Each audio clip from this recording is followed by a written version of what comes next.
Thank you, Madam Speaker, and I thank the gentleman for the time. Madam Speaker, today I rise in support of the full repeal of Obamacare. Moms and dads across America are worried.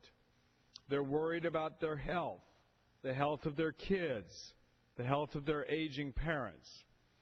They're struggling to understand how the new health care laws will affect their prescription prices, their emergency room visits, whether they can keep their doctor, or worse, whether they can keep their job. These families want the best for themselves and their children, and so do we. House Republicans want patient-centered health care reform that lowers costs, increases access, makes the health care system easier to enter and easier to navigate. Obamacare is not the answer.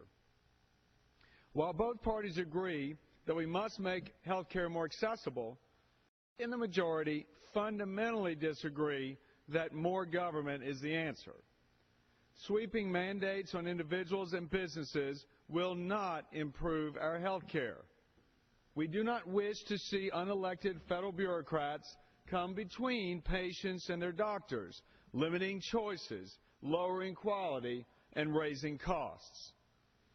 Madam Speaker, this act, which is the Obamacare law, which is set to be implemented 8 months from now, is a threat to American patients and their families.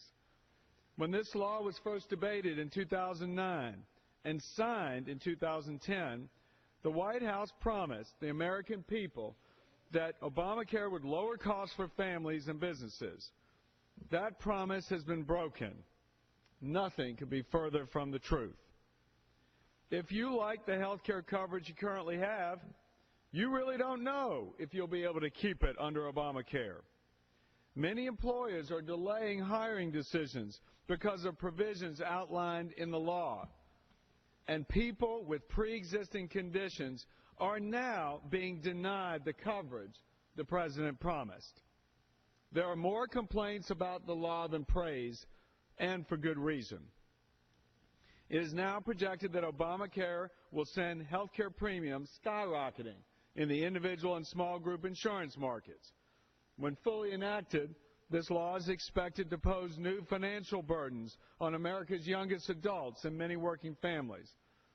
Moreover, due to the projected cuts to Medicare Advantage, many of our seniors will face a type of health care that they didn't bargain for. This act should not be considered a reform, but a bureaucratic overreach that makes a mess of our health care system and gives incredible power to the Internal Revenue Service. President Obama has already signed 7 bills originating in the House that repeal or defund parts of this health care law. But if we are serious in wanting to deliver real results for the people who sent us here, we should repeal Obamacare and replace it with the health care that the American people desire. Thank you, and I yield back. The gentleman yields back. The gentleman from Tennessee reserve.